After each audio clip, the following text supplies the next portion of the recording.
Dime que no estoy soñando. Manulis divisi, Peters in the again.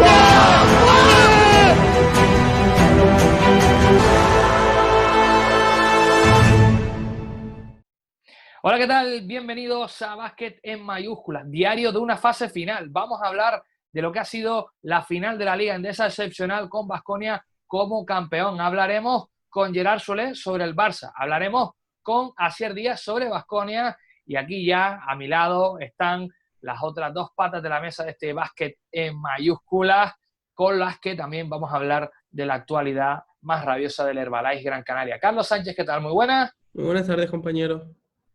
Santi Sigar, ¿qué tal? Muy buenas. Muy buenas tardes a los dos. Bueno, pues ya está todo presentado, todo está en el caldero, los ingredientes preparados y empezamos a cocinar ya este básquet de mayúsculas especial final de la Liga Endesa. Bueno, pues arrancamos en este un poco diario de lo que ha sido la final de la Liga Endesa. Ya tenemos nuevo campeón, es el Baskonia. Y para hablar de todo lo que ha sucedido en esa final y de lo que puede suceder a partir de ahora, tenemos con nosotros hoy aquí a Gerard Soler de DAZN. Hola Gerard, ¿qué tal? Muy buenas. Muy buenas, muy buenas. Bueno, primero de todo, gracias por la oportunidad, ¿no?, de aparecer aquí y seguir comentando esta fase final que ha sido extraordinaria. Al final se le puso el titular de fase final excepcional y acabará siendo excepcional porque creo que ha sido maravilloso, ¿no? Y creo que no va a haber nadie que se atreva a criticar lo que ha sucedido porque han sido unos días fantásticos de baloncesto y yo creo que eso es lo más importante. ¿Mejor baloncesto del que te esperabas? Bueno, sobre todo sorprendido con algunos equipos que quizás a nivel táctico han basado mucho su temporada a nivel táctico y que aquí no han podido lucir tanto, ¿no? El caso, por ejemplo, de Tenerife. Y creo que se ha visto a los jugadores quizás un poco menos encorsetados, ¿no? Se ha dejado un poco más a la libertad al jugador y los jugadores con ese punto de talento especial han brillado especialmente. Carlos, Santi, lo que queráis para Gerard. Sí, Gerard, yo el otro día cuando vi que Pessi se acercaba a la copa, la tocaba, que es algo que está totalmente prohibido en el mundo del deporte, y encima se atrevía a vacilarle a Dusko, en ese momento, vamos, gran parte de las opciones de Baskonia crecieron. No sé cómo viste tú ese momento. Bueno, al final quedará como una anécdota, evidentemente, por esta maldición, ¿no?, que se dice que si tocas la copa no lo vas a ganar, pero creo que refleja mucho la sensación de superioridad que tenía en ese momento el Barça, ¿no? De decir, incluso con esto nos atrevemos a hacer broma porque somos tan superiores que vamos a ganar. Y creo que hasta un cierto punto fue el reflejo también del equipo durante el partido. Es cierto que en el segundo cuarto el Barça pues tiene un muy buen momento y coge una buena ventaja, pero Baskonia nunca se acaba rindiendo y creo que ellos tenían el objetivo claro de llegar a los últimos minutos con opciones. Y ahí es donde, hasta un cierto punto, creo que aparece el pánico en el Barça, ¿no? De decir, vamos a perder este partido, que lo teníamos que ganar sí o sí, y creo que la muestra está en el último minuto. Baskonia está agarrotado en ataque porque no encuentra buenas situaciones, pero es que los ataques del Barça son terroríficos también. Bueno, por ahí va un poco mi primera pregunta, Gerard. ¿Tú crees que se le podría sacar mucho más a este Barça?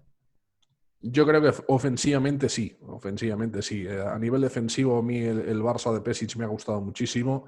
Creo que por momentos ha llegado a ser defensivamente el mejor equipo de Europa, pero en ataque creo que se ha apoyado demasiado en el talento individual de jugadores, ¿no? Es cierto que hay mucho talento en esta plantilla y más anteriormente con Delaney también, pero cuando la plantilla no ha llegado a tener ese punto de acierto, ese punto de estar lúcido en ataque, creo que ha faltado un poco más de mano de entrenador. Gerard, ¿entendiste que no jugase Hertel esos últimos 3 segundos? Ya, tu sonrisa te delataba, ya sabías lo que te iba a preguntar. Es que, bueno, podías hacer 3 preguntas diferentes, ¿no? Si entendí que no estuviera Artel en la última jugada, si entendí que no estuviera Han en los últimos 3 minutos y si entendí que casi no jugara Claver en el último cuarto. Es que yo creo que son las 3 preguntas, sobre todo por la relevancia que han tenido tanto el húngaro como el valenciano en los esquemas de Pesic. Yo creo que nadie entendió lo que pasó con Artel. Yo entiendo que es una cuestión más de roles o digamos de responsabilidades dentro del equipo. Sin Mirotic en cancha, el siguiente en el escalafón, digamos, sería Corey Higgins. Entiendo que Pesic lo vio así y que quizás Hertel pues, hubiera podido ser, entre comillas, más molestia que ayuda en esa última jugada. A mí lo que me sorprende también hasta un cierto punto es Higgins recibe bien y tiene hasta una cierta posibilidad de irse para adentro y en lugar de eso busca un triple triple punteado desde la esquina en fade away, que realmente un tiro muy, muy complicado. Creo que no gestionó bien Pesic ese final de partido, no únicamente por Hertel, sino también por la creación de la jugada. Si la jugada era esta, es casi un desastre. Gerard, yo te quería preguntar por un nombre propio, si había un jugador llamado a marcar las diferencias esta temporada y sobre todo en esta final, era Mirotic, que además había tenido la posibilidad de descansar, era un jugador en el que, bueno, prácticamente se le contrató para ganar títulos y terminar de la manera que terminó, eliminado a 5 minutos del final, con un -1 de valoración y la cara de él desolado en el suelo. No sé cómo se ha recibido allí en Barcelona. Bueno, yo creo que es sobre todo sorprendente, ¿no? La actuación de Mirotic ayer, porque mucha gente estaba siendo crítica al principio de temporada de, bueno, es un gran jugador, pero no es un ganador, ¿no? No es un jugador que te haga ganar partidos. Él demostró durante la temporada que eso no era verdad. Fue decisivo en Valencia, fue decisivo en Moscú, y yo creo que... por resumirlo de forma clara, el Mirotic de ayer no es el Mirotic que estamos acostumbrados a ver. Estoy convencido que físicamente él no estaba nada bien y al final cuando no estás bien físicamente, quieras o no, a nivel mental tampoco puedes estar 100% dentro del partido. Él busca una primera canasta cerca del aro para buscar confianza, lo consigue, pero luego en un par de jugadas en las que pierde el balón al poste, Schengelia está muy duro, también hay un 2 contra 1 en el que él sale un poco rechazado por el contacto y creo que a partir de ahí entiendo que también por ese problema físico pues se va alejando, buscando el acierto desde el triple que nunca acabó llegando. Creo que él toma una decisión, por lo que he leído también a Pesic, en cuanto a mantenerse en pista con 4 faltas, que arriesga en esa jugada en la que le podría haber salido bien, porque está muy cerca de sacar la falta en ataque, pero quizás si él hubiera tenido un mejor día ofensivamente, no se hubiera jugado el tipo de esa forma. Al final creo que es una experiencia, digamos, nueva para él, que tiene que aprender, pero es evidente que el Barça se sintió muy dolido, porque en los últimos 5 minutos no tuvo su gran estrella. Tanto en el Barça como en el Real Madrid, bueno, perder un último partido se suele tachar de fracaso. También sabemos esos vasos comunicantes de los que se suele hablar. El hecho de que el Madrid haya caído en rondas anteriores, ¿cómo afecta respecto al resultado de un Barça que tampoco ha salido campeón? Bueno, aquí podría haber doble lectura, ¿no? Digamos, la lectura positiva de, bueno, no hemos ganado, pero es que, claro, es que fue un torneo tan difícil que el Madrid no llegó ni a la final. Pero también, por otra parte, puede existir la lectura de, es que el Madrid no llegó a la final y no la has ganado tú, que al final no has tenido tu gran rival. Yo lo que voy diciendo es que hay que ser muy conscientes del contexto en el que hemos estado, ¿no? Un torneo durísimo, con partidos cada 2 días. Creo que mucha gente ha tildado lo del Madrid como un enorme fracaso. Yo reduciría quizás a debacle, ¿no? Algo un poco más suave, porque creo que le ha afectado mucho el tema físico al Madrid y que ha llegado, no digo mal, pero no en las mejores condiciones posibles a este torneo. Y en el caso del Barça, al final creo que son esos pequeños detalles los que deciden si acabas ganando o no. Creo que pues la situación de Mirotic, evidentemente, pero también tal y como el Barça jugó los últimos 3 minutos de partido, demuestra que bueno, había un cierto pánico por perder ese encuentro. Aún así, creo que lo más importante es no sacar conclusiones ni de un partido ni de un torneo de prácticamente 15 días. Tienes que sacar conclusiones de todo el año y la sensación es un poco esa, de que el Barça ofensivamente podía dar mucho más durante el año y que se ha apoyado demasiado en el talento simplemente individual. Bueno, Gerard, y en ese sentido, después de la, como tú dices, la debacle del Real Madrid, ya se está empezando a hablar de movimientos de cara a la próxima temporada. ¿qué esperas que suceda en el Barça este verano para cambiar un poco esa dinámica? Porque claro, al fin y al cabo, es verdad que venimos de una temporada diferente y atípica, pero se va sin ganar un solo título. Yo creo que en las próximas horas, días como mucho, se hará oficial la no continuidad de Svetislav Pesic y la duda es quién va a ser su relevo, porque al final Jasikevičius estaba esperando al Barça antes de firmar con Fenerbahce, que le había puesto una muy buena propuesta encima de la mesa. Y bueno, empieza también a sonar un poco por Barcelona el nombre de una persona que había dicho que quería un año sabático, pero claro, ¿cómo le dices que no al Barça? Y este es el Obradović. Al final son dos titanes, ¿no? Ahora mismo en la Euroliga. En el Palau hay muchas ganas de ver a Jasikevičius, pero también los que, bueno, llevamos mucho tiempo viendo baloncesto, ¿te imaginas esta plantilla con Obradović? Es que puede ser tremendo, ¿eh? Esperas muchos cambios de todas maneras, más allá del técnico que venga en lo que es la plantilla, porque si se ha caracterizado algo el Barça en los últimos años, es que hace un mojo y limpio todas las temporadas y prácticamente tiene que arrancar de cero. Todo lo contrario que el Madrid, que está intentando mantener el bloque y trae alguna pieza para ir reponiendo y refrescando la plantilla. Yo creo que el año en el que el Barça tenía que moverse era el pasado. Ahora hay un buen bloque de jugadores que pueden llevarte a todo. Entonces, yo creo que va a haber algunos retoques. Evidentemente, en el puesto de base, pues la llegada de Calaces le va a dar un punto de dirección que creo que le va a ir bien. Luego vamos a ver también si le respetan las lesiones, ¿no? Porque un jugador como Ortega acabará siendo muy importante, especialmente en finales ajustados. Y yo creo que la duda ahora mismo está en qué hacer con ese juego interior, ¿no? Porque Brandon Davis no ha acabado de funcionar, pero también es cierto que no ha acabado de funcionar con Pesic. Si llegara Jasikevičius, que fue el que más le entendió, pues quizás podría dar un paso hacia adelante. Y la situación de Tomic, que acaba contrato, parecía que iba a renovar, pero también veremos qué ofrece el mercado, si te da un relevo posible. Al final, un equipo así, cuando ya tienes a muy buenos jugadores, hay muchas veces que es mejor no tocar mucho. Ahora, repasando un poco mentalmente lo que es la plantilla y bueno, también la temporada, los últimos años los equipos grandes de Euroliga se han ido a plantillas largas, en las que a veces es un poco complicado controlar los egos y, en definitiva, marcar bien las jerarquías. Baskonia es un equipo que históricamente, al contrario, 8 o 9 buenos jugadores y prácticamente lo demás, pues de fondo de armario.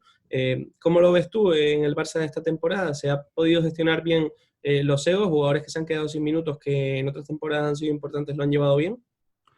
Bueno, yo creo que Pesic fue muy directo y claro con sus palabras, ¿no? Él no sabe lo que es una plantilla de 12 jugadores. Él juega con 8 o 9, 10 como mucho, y ha habido muchos jugadores de gran calidad que no han disputado prácticamente minutos durante el año. Al final es algo que creo que la plantilla tenía clara. Los roles y los egos creo que están bien organizados, ¿no? Por parte del propio Pesic, incluso por parte de la propia plantilla.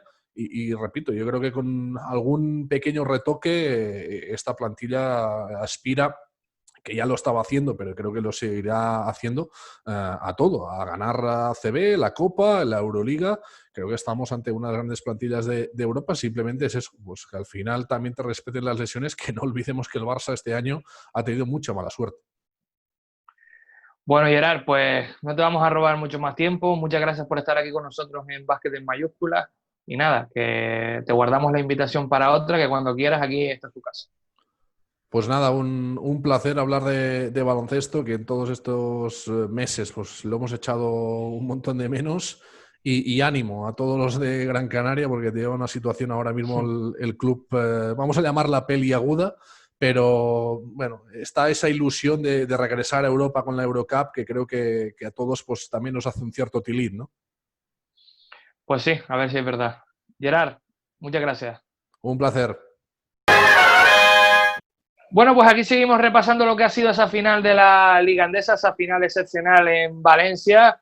Y después de charlar un poquito de lo que fue el partido desde el punto de vista barcelonista, nos vamos a una ciudad que hoy día está de fiesta. Cuarta liga para Baskonia, una liga seguramente inesperada, pero muy celebrada, y saludamos ya a Asier Díaz de tercerequipo.com. Hola Asier, ¿qué tal? Muy buenas. Hola, buenas tardes, chicos. Sí, estamos aquí de resaca de la celebración todavía.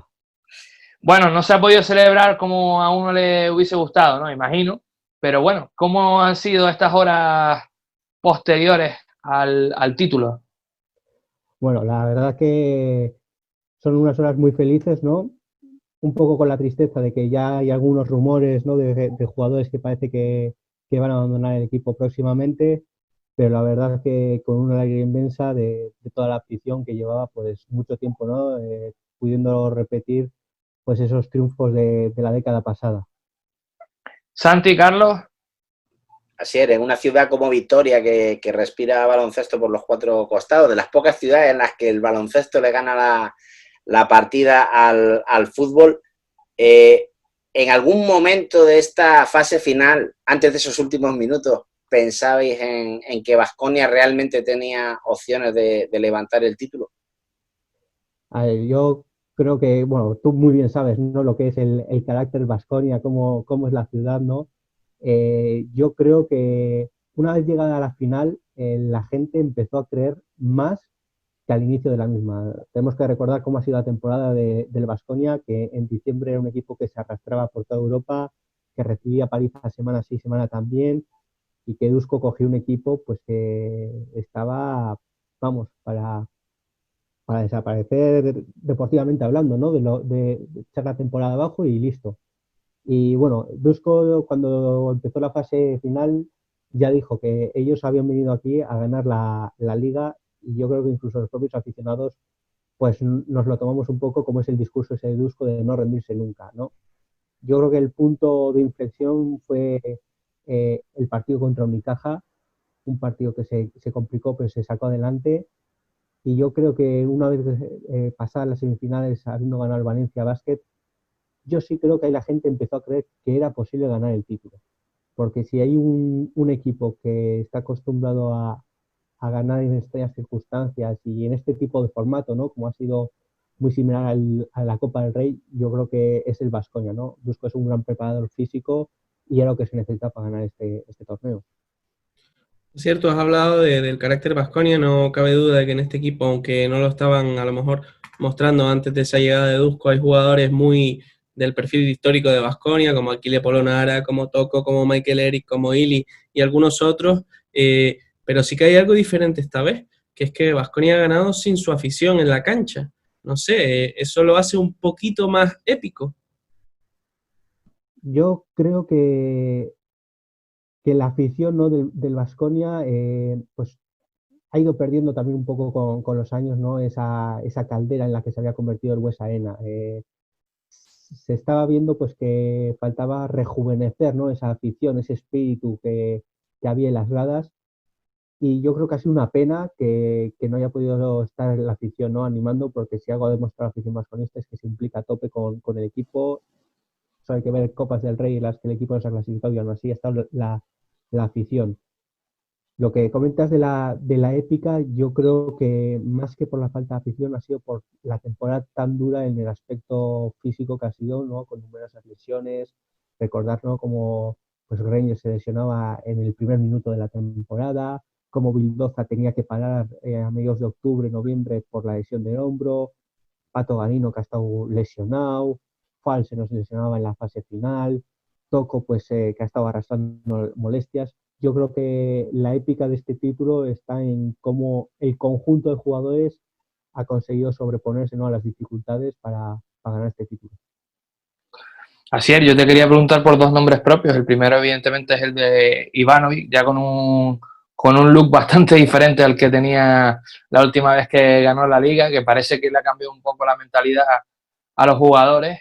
Y también por Luca Vildosa, tú lo decías, una lesión que le obligaba a parar, que prácticamente pues tenía que empezar otra vez de cero, y a pesar de sus altibajos, como todos los jugadores y todos los equipos en esta fase final, ayer vuelve a demostrar que es una de las grandes promesas del básquet argentino, y que en Europa, pues evidentemente vamos a seguir disfrutando mucho de él, a no ser que venga la NBA y se lo quiera llevar.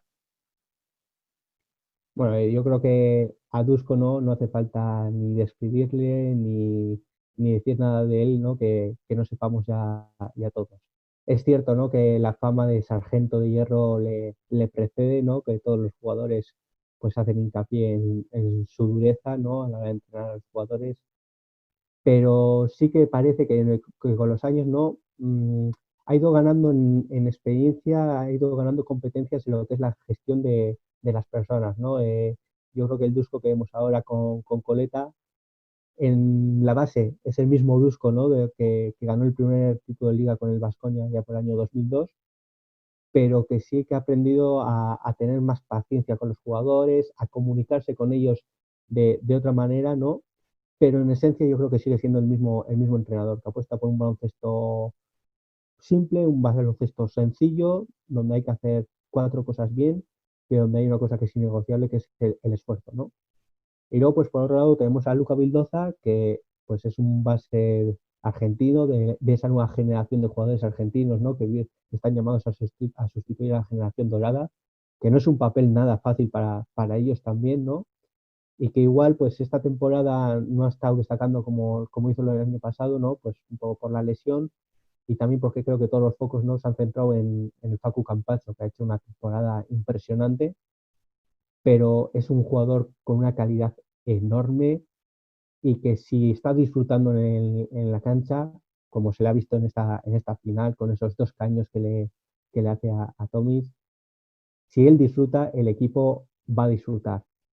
Sí que es cierto, ¿no? Que pues todavía tiene esa juventud, esa aceleración que a veces demuestra, ¿no? Esa precipitación, pero es un jugador con una clase enorme y yo espero, ¿no? que esté muchos años aquí haciéndonos disfrutar. Así es, si hay un jugador que es la viva imagen de ese carácter y de ese espíritu Baskonia, ese es Toko. La cara de Toko después del partido era un poema, o sea, se le veía en la cara que, sí, muy feliz porque había ganado el título, pero también esa sensación de, bah, y ahora me voy. ¿Qué va a suceder en Victoria? ¿Cómo vais a sustituir a un jugador tan fundamental y tan importante para el equipo? Bueno, yo creo que Toko ha demostrado que es jugador Baskonia. Es un jugador 100% Baskonia, lo que representa es el carácter Baskonia al 100%, la implicación que ha tenido con el equipo, con la ciudad, ha tenido ofertas para poderse ir mucho antes, las ha rechazado, ha confiado en el equipo y se había marcado ese objetivo, ¿no? de ganar un título. Todos teníamos claro, antes de llegar a la final, ¿no? que esta iba a ser la última temporada de Toko. Ya había comunicado que el Geta pues la reducción de presupuesto para el año que viene. Entonces, su marcha era un secreto a voces ya y todos lo teníamos asumido. Pero sí que es cierto que ¿qué va a pasar ahora, no? Se va Toko y ¿qué va a pasar? Bueno, en el pasado se fueron Splitter, Scola, Teletovic, Prigioni, se han ido numerosos jugadores y el Baskonia, sabemos, la afición, sabemos qué es lo que nos toca. A mí me hubiese dado mucha pena que Toko se hubiese ido sin ganar un título con el Baskonia, porque yo creo que es lo que diferencia, ¿no? a los grandísimos jugadores que hemos tenido aquí y los que se convierten en leyenda. Eh, Me hubiese parecido muy injusto que Toko se fuese sin un título, porque yo creo que lo ha merecido por cómo ha encarnado el carácter Baskonia y creo que la mejor manera de irse ha sido este final. Él en la cara pues ya demostraba que estaba exhausto físicamente. El último minuto del partido estaba arrastrándose por la cancha prácticamente. O sea, hay un triple que tira en el último minuto, en los últimos 2 minutos, que casi no toca ni aro y se cae hacia adelante y todo, porque estaba físicamente derrotado. Pero eso es el carácter Baskonia, dar todo hasta la extenuación. No se le puede pedir nada. O sea, a Toko ahora mismo solo se le puede aplaudir, dar las gracias por todo lo que ha dado al equipo y, y felicitarle porque ha cumplido su objetivo, ¿no? en el Baskonia, que era levantar un título y hacernos disfrutar a todos los aficionados.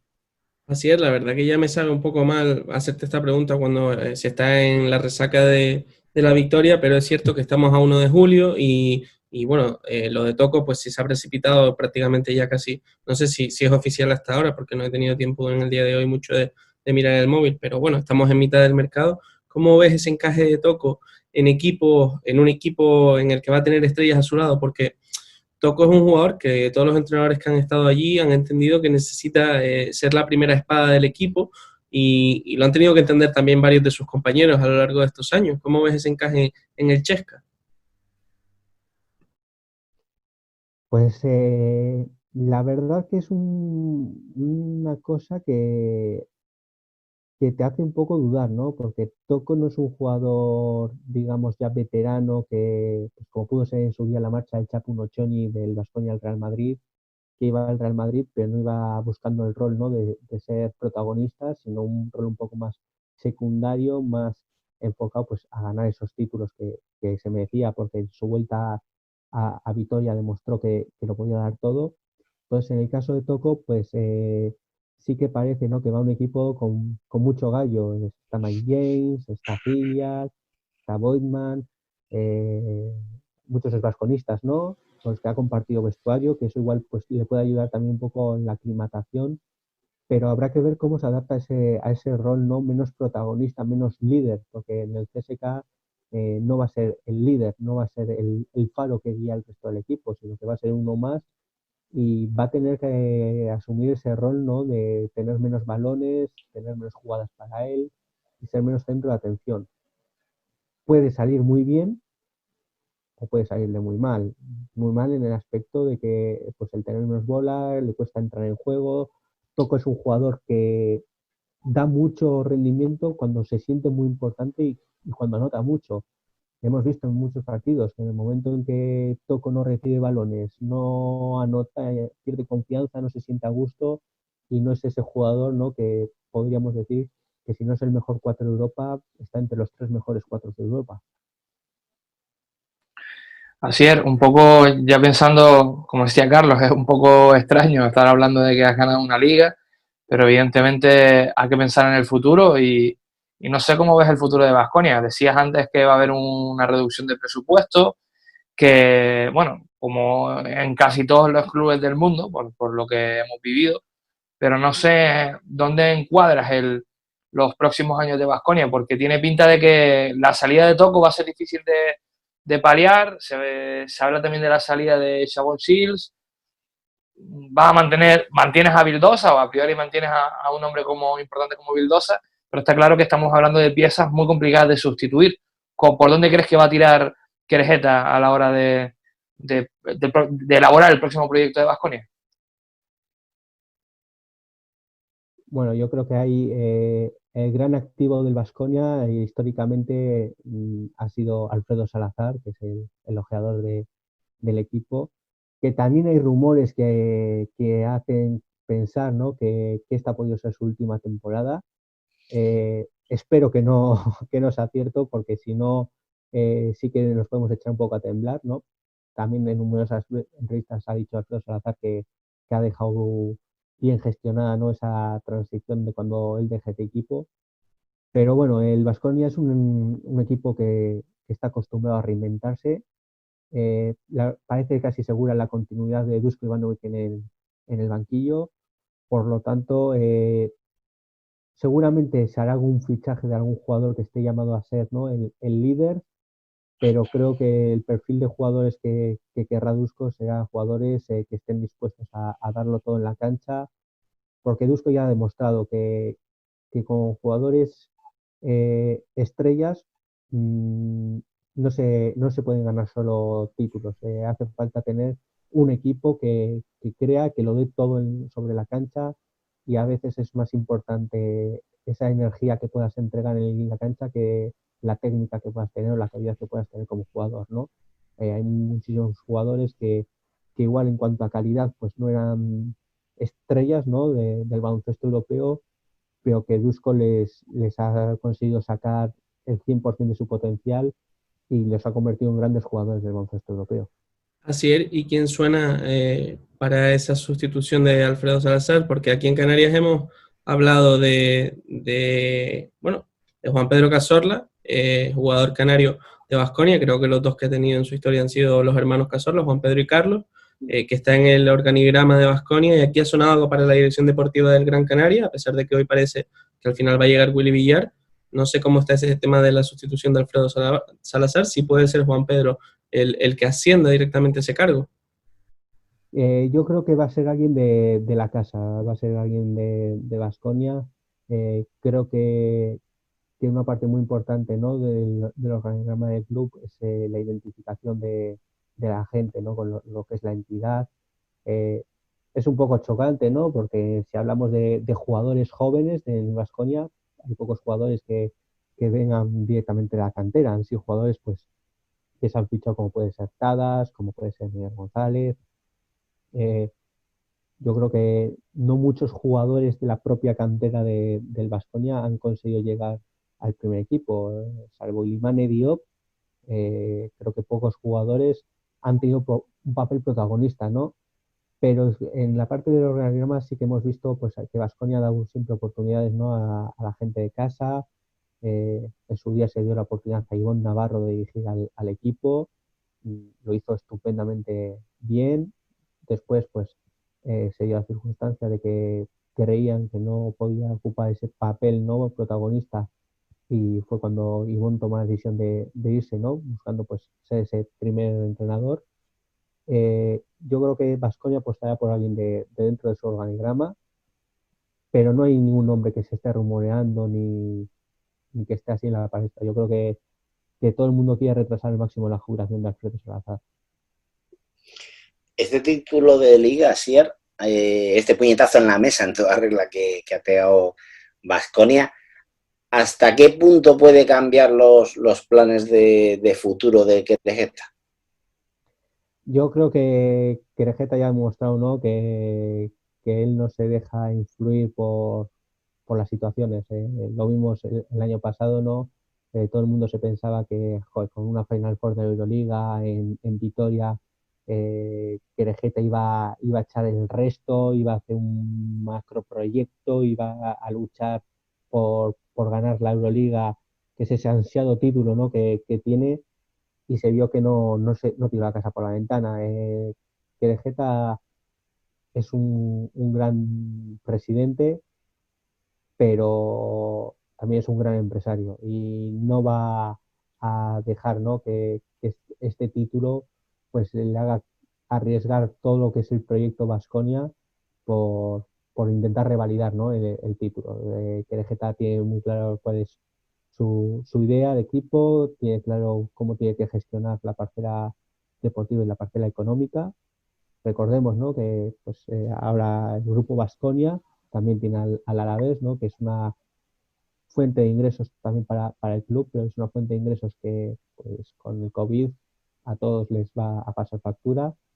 Entonces, creo que el año que viene va a ser un año de controlar gastos, de pasar esa pequeña travesía por el desierto, pero no creo que por ello vaya a reducir, ¿no?, la competitividad del equipo. Está claro que competir siempre es una máxima para el Baskonia, y estoy convencido de que, a pesar de la posible reducción de presupuesto que pueda haber, los jugadores que se vayan a traer van a estar dirigidos a ese objetivo de competir y de luchar por todo.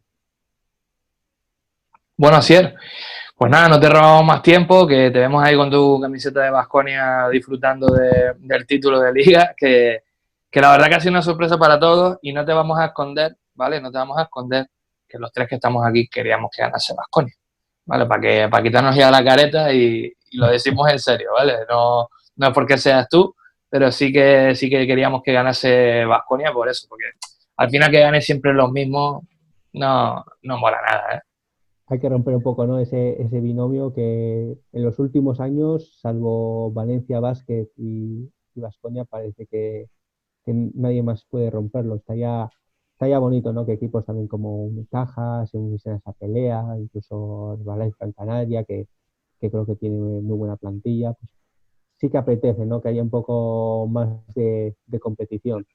Pero bueno, de momento este año nos ha tocado a nosotros la alegría, nos toca disfrutarlo de manera comedida por la situación en la que estamos, y pues como vosotros decís, esto no para, estamos a 1 de julio, el mercado de fichajes ya empieza a moverse. Creo que lo de Seven se ha hecho oficial, si no se ha hecho ya oficial, pues se hará durante el día de hoy, su marcha a Milán, próximamente será de Toco, y ahora pues toca la salsilla del verano de hacer las pagiplantillas, ¿no?, como le llamamos aquí.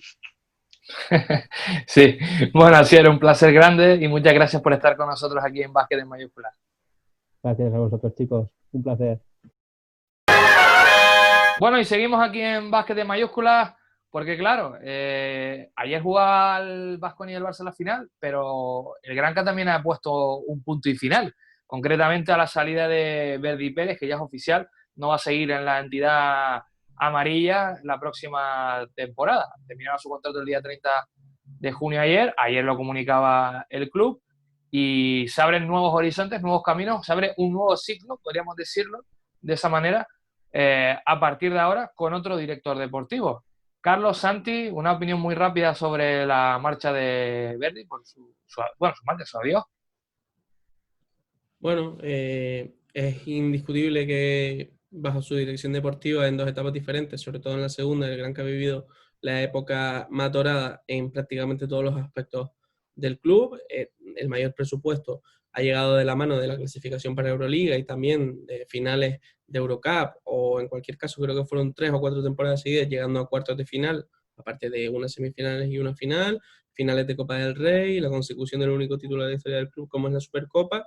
Evidentemente el balance es positivo, con luces y sombras, por supuesto. Unas 3 últimas campañas malas, sin clasificar para la Copa del Rey, salvo por ser anfitrión en la primera, y bueno, con muchos problemas, una de ellas jugando la Euroliga. Y las formas, pues mira, expiraba contrato y no han renovado. ¿Quién ha tomado la decisión? El consejero acaba de dar una entrevista en COPE.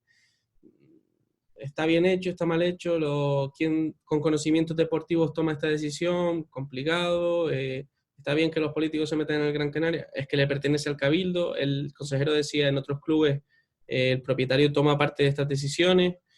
Es que es muy complicado hablar hasta que no sepamos qué va a pasar. En cualquier caso, eso me quiero quedar con el balance de que ha llevado al Gran Canaria a cotas que ninguno pensábamos que iban a llegar y que seguramente no hubiesen sido posibles, que entiendo con un muy buen trabajo. Hombre, el balance global, digamos, de su estancia en el Gran Canaria, desde luego ha sido buena, porque el club pues ha dado un rendimiento en la mayoría de las temporadas por encima de lo esperado. Carlos hablaba de 3 temporadas malas, las últimas, realmente 2, porque en la antepenúltima fue cuando nos clasificó para Euroliga. Entonces, aunque esa temporada fue un poquito irregular, la verdad es que al final esos tiros libres de Gal Mekel convirtieron en una temporada discreta o tirando a mala, pues en una gran temporada, ¿no? Porque nos permitía a todos pues, cumplir el sueño de ver al Granca en competir con los mejores equipos de Europa. Está claro que lo que ha sucedido ahora sencillamente es una ratificación de lo que el consejero en su día ya adelantó, ya lo dejó claro, no vamos a renovar a Verdi Pérez, ellos lo tenían muy claro, de hecho entendían que el contrato de Verdi no se cumplía aunque se disputara la fase final por el playoff, algo parecido a lo que ha sucedido con Fotis. Ellos entendían que aunque te hubieras metido en semifinales no habías cumplido el objetivo de meterte en playoff. Bueno, vale, es una manera de leer la norma. La verdad es que el equipo esta temporada dio la sensación de que cuando mejor estaba jugando o cuando mejores sensaciones estaba desprendiendo el equipo es cuando sobrevino el parón por el COVID. Entonces, tampoco sabes realmente cómo hubiera terminado la temporada.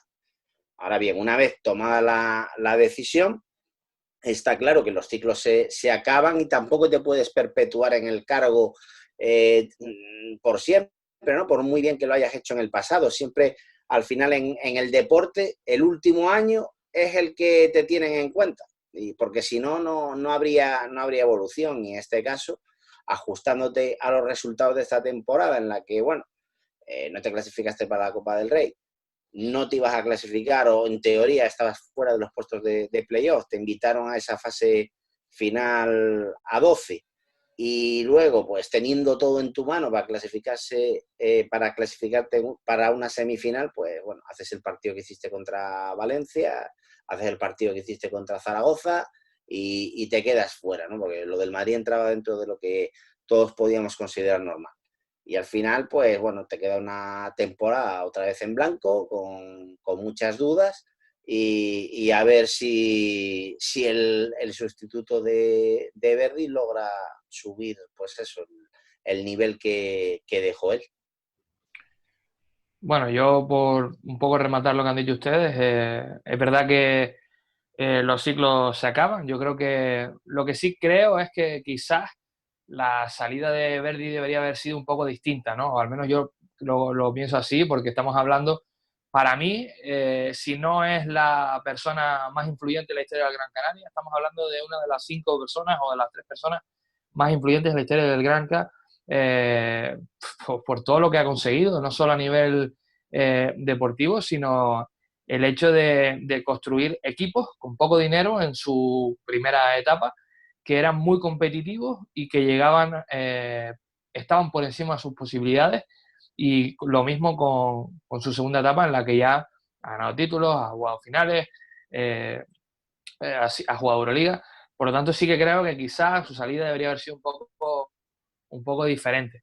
Pero bueno, vamos a ver qué es lo que pasa. Sí que creo que después de la temporada de Euroliga y el hecho de competir en Euroliga, y lo he venido comentando en días atrás, creo que el Granca tocó techo, es decir, que necesita un proyecto nuevo, oxigenarse un poco y demás. Quizás, no sé si la decisión de la salida de Verdis es buena en este momento por cómo está el tema del mercado y tal, y por cómo estamos en estas circunstancias, pero está claro que en algún momento había que hacer algún tipo de cambio y a nivel deportivo, y bueno, el Cabildo en este caso, conjuntamente con Enrique Moreno, por lo que decía Carlos de la entrevista del consejero en COPE, que es un poco, pues, han tanteado un poco el terreno en ese sentido, pues han decidido que este nuevo Granca empiece sin Verdi Pérez. Así que yo creo que también es de bien nacido ser agradecido, y sin él, evidentemente, no estaríamos aquí hablando de un Granca de Euroliga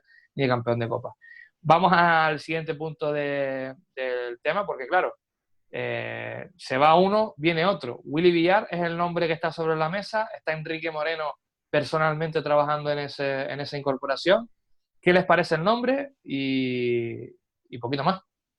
Bueno, tiene una trayectoria, por supuesto, Gran Canario, el que fuera al menos de las islas parece ser, y además se deduce también de las mismas palabras del consejero, que era una condición sine qua non de lo que es el propio Cabildo, y entonces el número se ve muy reducido a prácticamente 3 o 4 candidatos posibles. Uno de ellos podría incluso ser de promoción interna, como sería Víctor García, que no creo yo o sea, yo creo que sí que puede haber tenido una oferta, pero que no ha querido dejar la banda. Él tiene como ejemplo lo que pasó con Imar Ojeda, lo hemos tratado en entrevistas en Básquet en mayúsculas, que una vez te vas a los despachos es muy difícil volver a bajar a la banda. Al final se cobra mucho más arriba que abajo, pero es cierto bueno, a los que son entrenadores pues les gustará estar allí. También es importante que Víctor García se mantenga en el club y trabajando con la dirección deportiva, porque es posible que sea él el que ese conocimiento que le ha transmitido Verdi Pérez, no nos olvidemos que ha fichado durante los últimos años con él de la mano, pues pueda ayudar a esa transición con Willy Villar, si es el que viene. Y Willy, pues eso, Zaragoza y Estudiantes, ha tenido temporadas buenas y temporadas malas. Estudiantes, no nos olvidemos las veces que ha estado al borde del descenso o que no ha descendido por temas administrativos. Esta temporada, cuando se paró la competición ACB, los dos equipos que estaban en esas plazas, y corríjanme si me equivoco, son Montaquí Fuenlabrada y Movistar Estudiantes. Vamos a ver cómo trabaja, vamos a ver cuánto margen tiene y, por supuesto, el presupuesto, porque bueno, el Cabildo quiere reducir su aportación, o al menos eso parece. Hombre, yo en cuanto a lo que dice Carlos de que en un futuro pues, pueda ser Víctor ese candidato a coger el relevo, yo a Víctor no le veo. Pero no le veo no por sus conocimientos baloncestísticos, que son muy grandes, y desde luego que para hacer scouting de jugadores y demás, poca gente va a estar más preparada que él. Yo me refiero más en ese apartado que tiene el director deportivo, que tiene que ser despiadado muchas veces a la hora de negociar, de decidir cortar a jugadores que a lo mejor en lo personal pues te cuesta, porque puedas tener pues ese... digamos, esa unión, ¿no?, personal que va más allá de lo profesional, y no todo el mundo sirve para eso. Tienes que tener capacidad también de negociación, de ser duro en las negociaciones, siempre mirando por el bien del club, y no todo el mundo está preparado, ¿eh? Yo, vamos, no sé, yo a Víctor le tomo como un gran profesional, un excelente entrenador, pero yo no le veo digamos, ese lado malo, ¿no? que necesitas para ese trabajo. En cuanto a Willy Villar, es un nombre que, bueno, a priori no parece que llene demasiado el ojo a nadie. Tiene una trayectoria que, bueno, en Zaragoza pasó sus años más o menos buenos. En Estudiantes es cierto que ha conseguido de vez en cuando jugadores interesantes, teniendo un presupuesto pues bajo y con problemas. No creo que sea el principal culpable de que Estudiantes terminara como el último de la fase regular cuando se terminó la temporada, pero también hay que dejarle trabajar. Vamos a ver lo que es capaz de hacer con un presupuesto más alto, aunque yo estoy con Carlos, seguro que va a haber una reducción de presupuesto esta temporada, a ver cómo se las arregla, porque sí llevamos varias temporadas malas y no sé hasta qué punto la gente va a tener paciencia para dejar trabajar, que es lo que va a necesitar para sacar adelante un proyecto que le permita volver a ilusionar a la afición y que la gente, si la pandemia lo permite, pues pueda volver al Gran Canaria Arena. En ese sentido, rápidamente, Cristian, y además ya parece que, según unas informaciones, 3 contratos garantizados, según otras 6. Sabemos que Beirán, no sé si son Beca, Beirán y Costello seguro. Algunos también apuntan que Fabio, Paulí, y me estoy dejando uno. Pero bueno, entre 3 y 6 contratos asegurados, eso ya es una carga que va a tener que asumir. Sí, o trabajar para rescindir contratos en caso de que él no quiera que estén esos jugadores, o en el caso de que el entrenador que venga, pues no quiere contar con ellos. Lo que está claro es que, bueno, yo creo que no hemos dicho, ninguno ha dicho el nombre clave cuando hablamos de Willy Villar. Me parece extrañísimo. Ninguno lo ha nombrado. Estoy anonadado, me lo han dejado votando. Increíble. Giannis Antetokounmpo, o sea, es el tipo. No se Willy Villar pronuncia. es la persona. Bueno, ¿cómo lo quieres pronunciar, No, Carlos? no, es que el otro día escuchaba al compañero Yanis Estraburulakis. Resulta que es Antetokounmpo. No, me hizo gracia, nada, perdón, disculpa. Bueno, es igual. Antetokounmpo para la gente de habla hispana, vamos a dejar así, incluso para los americanos también. Lo que decía, es el descubridor de Giannis Antetokounmpo. Willy Villar, creo que sus temporadas en Zaragoza fueron fantásticas, de hecho las mejores del club hasta las recientes de Fisac y Pep Cargol. Está claro que yo creo que a Willy Villar le ha perjudicado un poco el contexto en el que se ha movido Estudiantes en las últimas temporadas. Yo creo que eso le ha podido perjudicar un poco a la hora de él poder fichar y tener acceso a X jugadores y quizás eso le haya podido pasar factura.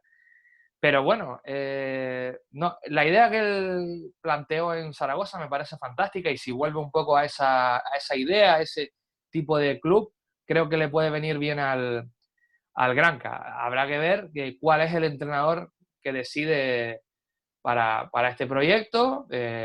Y en lo que tú decías, no sé si lo decía Carlos Osanti, ahora ya me perdí, pero hablaban de la presión que puede tener Willy Villar a la hora de fichar por la sombra que tiene Verdi, por las necesidades que tiene el proyecto. Todo depende de cómo vendas tú el proyecto. Porque si tú el proyecto que vendes es el de, bueno, vamos a construir algo para dentro de una temporada, dentro de 2, volver a estar donde queremos estar, pues a lo mejor nos tenemos que callar porque el presupuesto es el que es, porque entra un grupo inversor que no va a poner tanta pasta como el Cabildo, no lo sé. Pero está claro que tienes que vender un poco el proyecto. Y si su proyecto es, si el día de su presentación lo que dice es, el Granca tiene que volver a ser uno de los grandes de la Liga Endesa, pues estaremos ahí y él también tendrá la presión, entre comillas, que ya quisieran muchos esa presión, de construir una plantilla para volver a estar entre los 6, 7, 5 primeros de la Liga Endesa. Así que vamos a dejarle trabajar, vamos a ver qué es el proyecto que va a presentar y creo que bueno, que hay que adaptarse a los cambios y ser optimistas. Creo que hay que ser optimistas porque se fue Verdi en su momento y vino Aimar y con presupuestos tampoco demasiado bollantes y se hicieron buenas plantillas y yo creo que ahora se va a ir Verdi y hombre, muy malo tiene que hacer Villar para con el presupuesto que más o menos va a manejar el Granca, el caché que ya tiene el club jugando Eurocup y demás, muy malo tiene que hacer para que en la próxima temporada pues estemos en las mismas de las dos anteriores, de esta y de la anterior. Así que vamos a dejarle también un poco la opción al hombre de trabajar y ver qué es lo que ofrece. Pues bueno, chicos, si no tiene nada más que añadir, cerramos ya este básquet en mayúsculas, que hemos tocado todos los palos de la actualidad. ¿Algo más que añadir? Santi, Carlos. No, lo que hablábamos antes fuera de micro, a ver de qué manera afecta, pues eso, se da por hecha la llegada de Porfi al equipo, pues a ver con el cambio que ha habido, que Verdi no sigue, llega probablemente Willy Villar, pues a ver si va a ser Porfi, si Porfi al final se queda en Zaragoza, si se abre la mano a otros posibles candidatos, vamos a ver, porque de eso también va a depender mucho el futuro de este proyecto. Hombre, siendo el director deportivo de todo el club, no solo del primer equipo, a mí me parece muy interesante, se lo he escuchado en muchas charlas a Willy, que se le va a ver bastante más, que es un antecesor seguro en canchas de baloncesto de categorías de formación, y también yo creo que para los clubes va a estar mucho más abierta la puerta del Club Baloncesto Gran Canaria. La filosofía que ha intentado implantar en estudiantes, no sé si con mayor o menor éxito, pero al menos la que él predica, yo creo que le hace mucha falta a este Club Baloncesto Gran Canaria en la Vega de San José. Bueno, pues eso también es un punto a su favor, eso no cabe duda. Bueno, señores, muchas gracias, de verdad. Las otras dos patas de la mesa de este básquet en mayúsculas. Santi Siga, muchas gracias. Gracias a ustedes. Un abrazo. Carlos Sánchez, muchas gracias. Muchas gracias, un placer. Bueno, se despide este que les habla Cristian Gil. La semana que viene ya volvemos a la dinámica anterior con protagonistas. Vamos a ver qué podemos cerrar, si tenemos sorpresas, menos sorpresas, más, ya veremos. Pero aquí seguiremos dando la lata, hablando de lo que más nos gusta, que es baloncesto. Nos vemos la próxima semana. Adiós.